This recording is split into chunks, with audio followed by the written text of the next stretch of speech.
नमस्कार, मेरे चैनल मन उपवन में आपका स्वागत है। आज हम अमरूद के पौधे के बारे में बात करेंगे। अमरूद के पौधे की देखभाल कैसे करें कि जिससे हम उसमें ज़्यादा फल पाएं और कैसे अपने पौधे को स्वस्थ रखें, कैसे उसको कीटों से बचाएं, कैसे उसको बीमारियों से बचाएं, कब उसकी कटिंग करें और क्या देखभाल करें कि उसमें आपको भरपूर उत्पादन मिले। तो मैं आपको इस वीडियो में आगे बताने वाली हूँ। ये मेरा अमरूद का पौधा है, लगभग 4 साल पुराना है और इस बार देखिए इसमें कितने अच्छे से फल आए हैं। इस वाले पौधे में साल में 2 बार फल आते हैं और दोनों ही बार इसमें भरपूर मात्रा में फल आते हैं। तो अभी इसमें लगभग हर पत्ते पत्ते में इसमें फल लगे हुए हैं। तो मैं इसकी देखभाल कैसे करती हूँ इसके बारे में हम आगे बात करेंगे और इसकी कटिंग कब करते हैं, इसकी और क्या क्या देखभाल और खाद कब डालते हैं इसके बारे में इस वीडियो में हम आगे बात करते रहेंगे। तो ये देखिए, ये अमरूद का पौधा और इसमें किस तरह छोटे छोटे अभी फल आए हैं। मैंने इसमें कुछ ही समय पहले इसमें मैंने एक खाद डाली थी जो कि सरसों की खली की खाद होती है। सरसों की खली को मैंने भिगो करके और 2 से 3 दिन तक उसको आप रख दें। मैंने उसको 2 दिन भिगोया था और तीसरे दिन मैंने उसको अच्छी तरह से मिक्स करके और इसमें वो खाद डाल दी थी, क्योंकि खली अमरूद की जो सरसों की जो खली होती है उसको भिगो कर डालने से फलों में बहुत ज़्यादा सुधार देखने को मिलता है। फलों का आकार भी अच्छा होता है और फल ज़्यादा मात्रा में भी आते हैं। तो एक तो ये आप और खाद जैसे कि आप गोबर की खाद या फिर पत्तों की खाद आप डालते हैं, क्योंकि बीच बीच में आप निराई गुड़ाई करते रहते हैं तो दूसरी खाद डालते ही रहते होंगे। लेकिन जब इसमें फल आने का समय होता है तब आप एक बार सरसों की खली की खाद इसमें ज़रूर डालें, आपको ज़रूर इसमें सुधार देखने को मिलेगा। ये देखिए, ये अमरूद का पौधा, इसमें मैं निराई गुड़ाई तो करती ही रहती हूँ, यानी इसकी ज़मीन को, इसके आसपास की जो जगह है उसको सख्त नहीं होने देती और इसकी कटिंग भी मैं करती रहती हूँ। नीचे की तरफ से जब बहुत सारी टहनियाँ निकल आती हैं तो समय समय पर उनको काट करके और इसके आसपास की जगह को साफ रखती हूँ, जिससे इसमें खाद देने में और हवा लगने में और धूप लगने में आसानी रहती है। क्योंकि नीचे की तरफ से एकदम से टहनियाँ आ जाती हैं तो इसकी देखभाल हम उतना अच्छे से नहीं कर पाते और ना ही इसको उतनी अच्छी धूप लग पाती है और ना ही हवा लग पाती है। तो इसके जड़ों के आसपास की जगह जो है वो साफ़ सुथरी रहना चाहिए और इसकी निराई गुड़ाई करते रहना चाहिए। और गर्मियों के टाइम पर मैंने इसमें नीम के पत्तों की मल्चिंग की थी, जो कि अब मैंने इसकी निराई गुड़ाई की तो उसको मैंने इसके अंदर ही मिक्स कर दिया। अब इसको कुछ दिन ऐसे ही रहने देंगे। और एक बात और ध्यान रखें कि आप जब अमरूद का नया पौधा लगाएं तो वो ग्राफ्टिंग वाला पौधा ही चुनें। ये देखिए, ये मेरा जो छोटा सा पौधा है ये इसी बार लगाया है और ये ग्राफ्टिंग वाला है। नीचे की तरफ देखिए, इसमें ग्राफ्टिंग है और इसको मैंने अभी बांध रखा है, क्योंकि ग्राफ्टिंग के पास से बहुत ज़्यादा नाजुक होता है और जब तेज़ बरसात और हवा आती है तो इसका टूटने का डर रहता है। तो इसलिए मैंने इसको इस लकड़ी से और एक लोहे का ये छोटा सा पाइप लगा दिया है और उससे मैंने इसको बांध दिया है सपोर्ट के लिए, जिससे कि ये हिले ना और इसकी ग्राफ्टिंग सही सलामत रहे। जब ये बाद में मजबूत हो जाएगा तब इसको हम हटा सकते हैं। तो ग्राफ्टिंग वाले पौधे के फ़ायदे ये होते हैं कि उसमें आप बहुत जल्दी फल पा सकते हैं। तो अभी देखिए, इसी बार मैंने इसको लगाया था और इसमें अभी फल आ गए हैं। इनको कहते हैं शुरुआत का जो फल होता है उसको हटा देना चाहिए। मैं कुछ दिन इंतज़ार करूंगी और उसके बाद मैं इन फलों को हटा दूंगी। मैं ये देखना चाहती हूँ कि इसमें किस तरीके के अमरूद आते हैं, क्योंकि ये इसी बार लगाया है तो पहली बार ही आए हैं। तो अगर आप नर्सरी से कोई पौधा लाते हैं तो अच्छी वैरायटी का चुनें, जिससे आपको उसकी देखभाल करें तो कम से कम आपको उसमें भरपूर उत्पादन देखने को मिले। क्योंकि किसी भी पौधे की देखभाल करते हैं तो हमें उसका पूरा फल मिलना ही चाहिए। तो सबसे पहली बात यह है कि नर्सरी से आप अच्छी वैरायटी का पौधा ही लेकर आएँ, चाहे आपको कुछ पैसे ज़्यादा ही क्यों ना देने पड़े। क्योंकि एक बार पौधा लगने के बाद उसकी देखभाल करते हैं तो वो हमें हमेशा के लिए फल देता रहता है और अच्छा फल मिले इसके लिए आप अच्छी वैरायटी चुनें और ग्राफ्टिंग वाला पौधा ही लेकर के आए। मैं आपको दिखाऊंगी आगे एक साधारण अमरूद के पौधे और ग्राफ्टिंग वाले पौधे में क्या फ़र्क रह जाता है। तो मेरे पास दोनों तरह के पौधे हैं और मैंने अमरूद के बहुत सारे पौधे लगा रखे हैं। लगभग 10-12 पौधे मेरे पास अमरूद के हैं।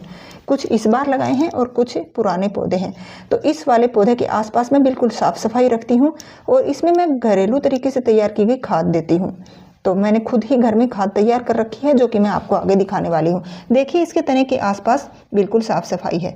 ये वाला जो पौधा है ये ग्राफ्टिंग वाला नहीं है और जो पहले मैंने आपको दिखाया था वो ग्राफ्टिंग वाला था। तो इस पौधे में अभी फल नहीं आए हैं, ये 1 साल का हो चुका है और अभी इसमें और भी समय लगेगा। तो ग्राफ्टिंग वाले पौधे में और एक साधारण पौधे में आप ये फ़र्क देख सकते हैं। तो ये उससे ज़्यादा बड़ा है, लेकिन अभी इसमें फल नहीं आया है।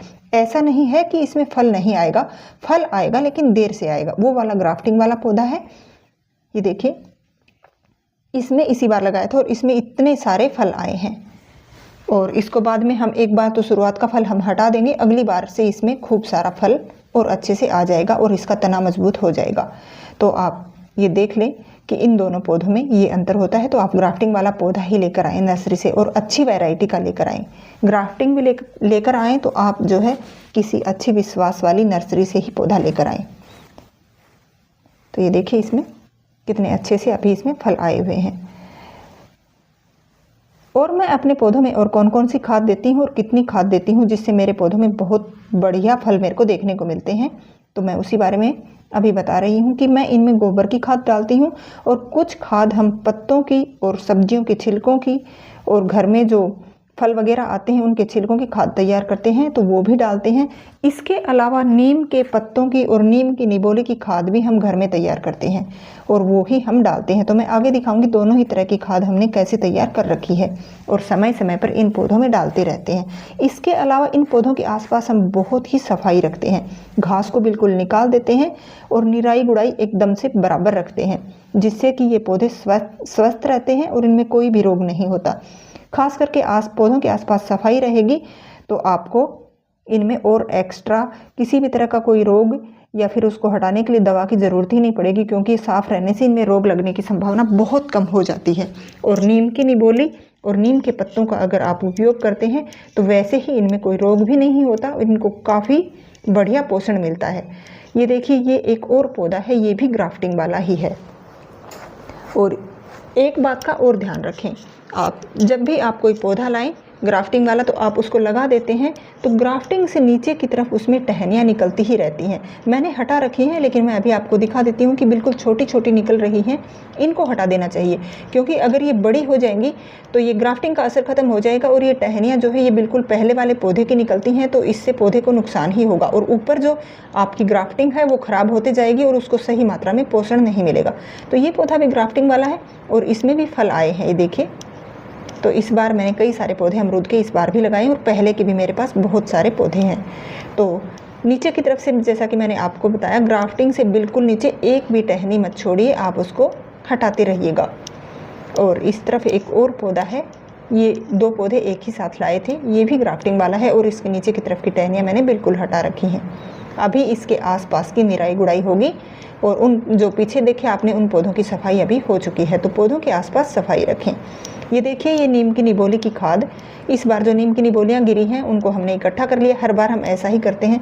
तो इस तरह से एक गड्ढा बना लिया था और अभी इसमें इकट्ठा कर लिया। बाद में इसको हम कुछ निबोलियाँ और डालेंगे अभी इसमें, और ये देखिए निबोलियाँ उग भी आई हैं और इसको बाद में ढक देंगे। तो ये इतनी अच्छी खाद तैयार होगी, ये खाद की खाद होगी और एक तरह से कीटों से और रोगों से पौधों को बचाने की एक दवा भी होगी। इसको आप डालेंगे तो पोषण भी मिलेगा और पौधे में कोई भी रोग नहीं होगा। तो नीम की निबोली की खाद मैं अपने पौधों में हमेशा ही डालती हूँ। और ये वाला जो हमने खाद बनाते हैं इसमें हम सब्जियों के छिलके, फलों के छिलके और पेड़ पौधों के जो पत्ते होते हैं वो इसमें डालते हैं और इसमें हम खाद तैयार करते हैं। और उधर जो गड्ढा बनाया है उसमें हम निबोली की खाद तैयार करते हैं। और साथ के साथ आप मेरा गार्डन देख सकते हैं, इतने बड़े गार्डन में हम खुद से ही खाद तैयार करके और यूज करते हैं। और बाहर का कोई भी खाद या कोई भी रसायन, किसी तरह की दवाई का उपयोग हम अपने गार्डन में कभी नहीं करते और इससे हमें खूब अच्छा फल मिलता है और एकदम स्वस्थ सब्जियां और फल मिलते हैं। ये देखिए कितनी अच्छी ग्रोथ है। तो मैं आपको ये बता रही थी कि आप खाद भी अपने घर पे ही तैयार करें और सब्जियों वगैरह की खाद तैयार करें, या फिर नीम है तो आप पत्तों की और निबोलियों की खाद भी तैयार करें। नीम की निबोली को हम सीधा भी यूज करते हैं पौधों के आसपास और खाद भी तैयार करते हैं। सीधा इसलिए डाल देते हैं क्योंकि उससे उनको पोषण भी मिलता है और उनमें कोई भी रोग नहीं होता और फल और फूलों में आपको बेहतरीन सुधार देखने को मिलता है। तो आप नीम के पत्तों की मल्चिंग भी करें पौधों में और आप अपने पौधों की देखभाल घरेलू तरीके से करेंगे तो आपको अपने पौधों में और सब्जियों में भरपूर उत्पादन मिलेगा।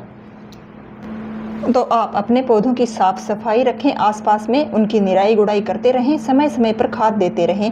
आप घरेलू खाद देने का ही प्रयास करें जिससे आपके पौधों में किसी भी तरह का कोई भी रोग भी नहीं होगा और फल भी बढ़िया मिलेंगे और आपको स्वस्थ फल मिलेंगे। यानी आप मार्केट वाली खाद वगैरह, रसायन वगैरह का उपयोग ना करें घर में, तो वो आपके स्वास्थ्य के लिए भी ठीक रहेगा। तो इस तरीके से आप अपने पौधों की देखभाल करें, आपको भरपूर फल देखने को मिलेंगे। आपको वीडियो कैसा लगा आप कमेंट करके ज़रूर बताएं और वीडियो को लाइक भी कर दीजिए। आप मेरे चैनल पर होम प्लांटेशन और किचन गार्डन से रिलेटेड वीडियो देख सकते हैं, तो आप मेरे चैनल को सब्सक्राइब ज़रूर कर लीजिए। धन्यवाद।